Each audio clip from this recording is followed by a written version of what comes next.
ان کو ریلیف دینے کی کوشش کریں گے، جبکہ اب پاکستان پیپلز پارٹی صوبہ سندھ اور صوبہ بلوچستان میں حکومت بنا رہے ہیں، سنبھال رہے ہیں، تو ہمارا کوشش ہوگا کہ صوبائی حکومت کے مسائل میں سے جتنا ہم اپنا عوامی معاشی معاہدہ پہ عمل درآمد کر سکتے ہیں ویسے انشاءاللہ تعالی ہمارا کوشش ہوگا کہ ہم کریں اور یہاں کے نوجوان کو، یہاں کے عوام کو وہ ریلیف دے جس کے لیے وہ مطالبہ کر رہے ہیں۔ بلوچستان کو اب ایک ایسا جماعت لیڈ کر رہی ہے جو کہ شہیدوں کا جماعت ہے، اور ہمارا کوشش یہ ہوگا کہ بلوچستان کے عوام کو قربانیاں نہ دینا پڑے، شہادتیں اتنا زیادہ تعداد میں بار بار شہادتیں قبول نہ کرنا پڑے، اور یہی سوچ ہے کہ ہم ریکنسیلیشن کے مطابق یہاں کے تمام مسائل کا مقابلہ کرے۔ ہمارا کوشش ہوگا کہ جہاں تک دہشت گردی ہے ہم نیشنل ایکشن پلان کے مطابق دہشت گردوں کا، انتہا پسندوں کا مقابلہ کرے۔ پاکستان پیپلز پارٹی کا 3Ds کا پالیسی ہے دہشت گردی کے لیے، جو 2008 میں ہم نے ان 3Ds کے پالیسی پہ عمل درآمد کرتے ہوئے سوات میں، وزیرستان میں دہشت گردوں کا مقابلہ کیا کہ ڈائیلاگ، ڈیٹرنس اور ڈیولپمنٹ، اور انشاءاللہ تعالی ہم بلوچستان میں بھی اسی پالیسی کے مطابق اس ایشو کا مقابلہ کرنے کی کوشش کریں گے۔ ہم چاہتے ہیں کہ ساتھ ساتھ پورا ملک میں، مگر خاص طور پہ بلوچستان کی سول سوسائٹی کے جہاں تک مسنگ پرسن کا ایشو ہے، یہ ایک کنٹینشس ایشو رہا ہے، ایک کنٹروورشل ایشو رہا ہے، اور ہمارا کوشش یہ بھی ہوگا کہ اپنا ریکنسیلیشن کی پالیسی کے مطابق کہ ہم ایسا پارلیمان میں ایک کمیٹی بنائیں جو پارلیمانی کمیٹی کا کوشش ہو کہ اس ایشو کو بھی ہم مل بیٹھ کے ایڈریس کریں۔ ہم دعوت دیتے ہیں تمام سیاسی جماعتوں کو جو اس ایشو پہ آپ پاکستان پیپلز پارٹی کے ساتھ آئیں۔ پاکستان پیپلز پارٹی کے جو چیف منسٹر ہیں اور پارلیمان میں تمام سیاسی جماعتوں کا ہم ایک کمیٹی بنانا چاہیں گے جو کہ مل بیٹھ کے آپس میں سر جوڑ کے اس ایشو کا بھی مقابلہ کرنے کی انشاءاللہ تعالی کنسنسس بنا کے ہم کوشش کریں گے۔ ویسے کافی ہمارا پوائنٹس ہے جس پہ میں بات کر سکتا ہوں، انشاءاللہ تعالی آگے جا کے ہمیں بہت اس کے لیے موقع ملیں گے۔ میں بار بار کہتا ہوں گا انشاءاللہ تعالی، میں ایک بار پھر اپنے چیف منسٹر صاحب کو مبارکباد دینا چاہ رہا ہوں۔ تمام سیاسی جماعتیں، مسلم لیگ نواز، بلوچستان عوامی پارٹی، ANP اور تمام جماعت اسلامی کے سب کا شکر گزار ہوں، مگر ان تمام سیاسی جماعتوں کا بھی شکر گزار ہوں، چاہے وہ جماعت علماء اسلام ہو، BNP مینگل ہو، ڈاکٹر مالک کا جو جماعت ہے، تمام سیاسی جماعتوں کا میں شکر گزار ہوں۔ اس لیے اگر ووٹ نہیں ڈالا گیا تو کم از کم ہمارا مخالفت نہیں کی، اپنا نمائندہ بھی آپ کے مقابلے میں کھڑا نہیں کی، تو ایک قسم کا آپ ایسے وزیر اعلیٰ بگٹی صاحب جو تمام سیاسی جماعتوں کا، تمام پولیٹیکل پارٹیز کا وزیر اعلیٰ ہو، اور انشاءاللہ تعالی آپ سب کا خیال رکھیں گے اور سب کے جو جائز کام ہیں وہ کرنے کی کوشش کریں گے، جو ان کی شکایت ہوں گے، مسائل ہوں گے، کمپلینٹس ہوں گے، ان کو بھی ایک نیک نیتی کے ساتھ ہم دور کرنے کی کوشش کریں گے. آپ سب کا بہت شکریہ.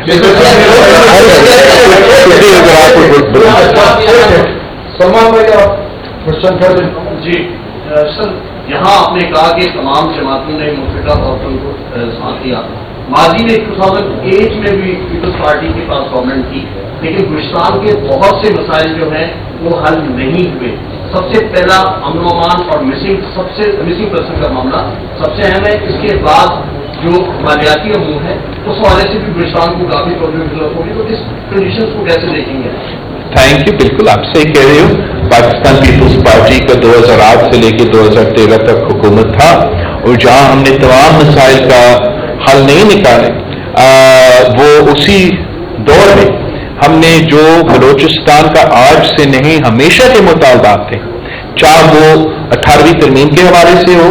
چاہے وہ NFC ایوارڈ کے حوالے سے ہو، ان کو ہم نے ایڈریس کیا. ہم نے ایسے انقلابی کام شروع کیے تھے جیسے واضح حقوق بلوچستان کا پیکج جو صدر زرداری نے بلوچستان کے لیے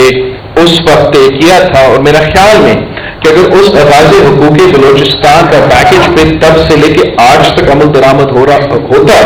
تو میں آج اگر آپ کے سامنے بات کر رہا ہوتا تو ایک الگ صورتحال بلوچستان میں ہم محسوس کر رہے ہوتے. مگر اب اللہ تعالیٰ نے ہمیں، اس صوبے کے عوام نے ہمیں ایک موقع دیا ہے، اور ہم دن رات انشاءاللہ تعالیٰ محنت کریں گے، کوشش کریں گے کہ یہاں کے تمام مسائل کا مقابلہ کریں. میرا یہ سوال ہے کہ ایک تو روڈ میپ آپ نے نہیں بتایا کہ ریکنسیلیشن کیسے، کیا آپ نے کوئی اپنا ڈیلیگیشن، پارٹی کا ڈیلیگیشن CM صاحب کو آپ نے کوئی اسائن کرنا ہے، نواب زہری صاحب کو آپ نے کرنا ہے، دوسرے دیگر سرداروں کے جو جا کے ان سے بات کریں جو باہر بیٹھے ہوئے، یہ ریکنسیلیشن ہوگی. اور دوسرا یہ ہے کہ آپ کی پچھلی حکومت تھی اور اس حکومت میں بہت فرق ہے، ٹائم بہت آگے نکل گیا ہے. ہمیشہ پریشر ہوتا ہے، CM بڑا ویک ہوتا ہے، اتنے پریشر اس پہ ہوتے ہیں کیونکہ سینٹرل کمانڈ پیچھے کوئی نہیں ہوتا. کیا آپ کوئی ویٹ ڈالیں گے ان کے پیچھے کہ وہ دوسرے جو تمام پولیٹیکل پارٹیز ہیں وہ بہیو کریں؟ Thank you. جہاں تک ہمارا ریکنسیلیشن کا کوشش ہوگا، میں نے ایک تو میں سمجھتا ہوں کہ پورا ملک کے لیے بہت ضروری ہے، اور جو ہمارا شہباز شریف صاحب اور تمام سیاسی جماعتوں کے ساتھ جو ایک دو دن پہلے ہمارا ڈنر بھی ہوا اور سب تمام سیاسی جماعتوں نے بات کی، تو میں نے اس پہلا ابتدائی میٹنگ میں یہ ریکویسٹ کیا وزیر اعظم صاحب، سون ٹو بی وزیر اعظم صاحب سے، کہ ایک چارٹر آف نیشنل ریکنسیلیشن بہت ضروری ہے، اور اس پہ ارادہ ہے کہ ہم وفاقی سطح پہ کام کریں. جہاں تک بلوچستان کی بات ہے، ایک تو میں روڈ میپ کا میں ہمارا نظریہ اور فلسفہ کا ذکر کر رہا ہوں کہ جو شہید محترمہ بینظیر بھٹو نے اپنی شہادت سے پہلے اپنی کتاب لکھی وہ اسی سوچ کے مطابق تھی، اور ہمارا طرز حکومت اسی نظریہ اور اسی فلسفہ کے زور پہ چلے گا. وہ اسی فلسفی کو سامنے رکھتے ہوئے ہمارے جو پارلیمان میں موجود سیاسی جماعتیں ہیں ان کے ساتھ ہم ریکنسیلیشن کی سوچ کے ساتھ انگیج کریں گے، اور جو پارلیمان کے باہر نمائندے ہیں، پارلیمان کے باہر سٹیک ہولڈرز ہیں، ان کے ساتھ بھی ہمارا نیت یہی ہوگا کہ اسی ریکنسیلیشن کے مائنڈ سیٹ کے ساتھ انگیج کریں. پھر مختلف ٹاپکس ہے. ایک ٹاپک جو میں نے ذکر کیا، آپ نے بھی ذکر کیا، یہ مسنگ پرسنس کا، اس کے لیے میں سمجھتا ہوں کہ پورا ملک میں ایشو ہے، کافی مشکل ایشو ہے، کافی کمپلیکس ایشو ہے. اب اگر بلوچستان میں صوبائی اسمبلی میں ایک ایسا کمیٹی بنے جو کہ آپس میں اور تمام سیاسی جماعتیں کا نمائندگی ہو، تو اس میں بیٹھ کے وہ ہمیں اچھے تجویز دے سکتے ہیں، اچھے سجیسشنز دے سکتے ہیں کہ ہم کیسے اس ایشو کو ایڈریس کر سکیں. دوسرا مفتی صاحب کا جو ہمارا اب انشاءاللہ تعالی وزیر اعلیٰ بننے جا رہا ہے، وہ بہت مضبوط وزیر اعلیٰ ہوگا انشاءاللہ تعالی. اور آپ صحیح کہہ رہے ہو کہ 2008 سے 13 تک اور آج سے بہت فرق ہے، مگر ایک قسم کی جو